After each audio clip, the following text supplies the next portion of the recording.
All right, good to be with you today. As I'm sure you're aware, tomorrow is the 4th of July, and we hope that you have a great time with family and friends, whether you're sticking around Iowa Falls and enjoying all that Iowa Falls has to offer, or going away to see somebody else. But just be safe, right? Be safe in your travels, be safe in what you do.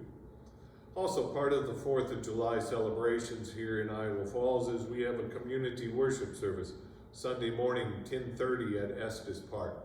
So that means there will be no worship in our sanctuary Saturday or Sunday or tonight. So we hope to see you in the park. So for our lectionary reading, our scripture reading, we're in the Gospel of Mark this week, chapter 6. At this point in Jesus' life, he's got the disciples. They've been out and about. They've been doing all kinds of miraculous things, and the disciples have been learning and they've been doing things. At this point in the Gospel of Mark, Jesus returns home. And Jesus returns home, but he's unable to do much. Right? He's not finding the reception that he finds in other places.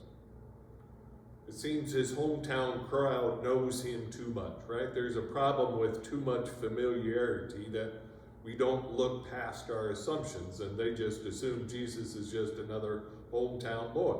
Right? We know his mom, we know his brothers and sisters, what makes him special. So you could say that Jesus meets some resistance, some obstacle, some failure here. And I think that's the point of the story, right? Because after Jesus meets that resistance, he sends out his disciples 2 by 2 into the surrounding villages to spread the good news.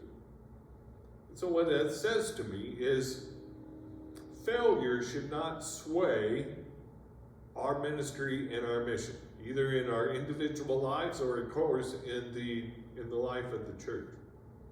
That there's bound to be failure. There just is. Right? It happens to Jesus, it's going to happen to the church, but failure should never have the last word of spreading the good news, of doing the work that God sends us to do, of proclaiming God's presence in the world. Failure's there, but God is in it in the failure. Right?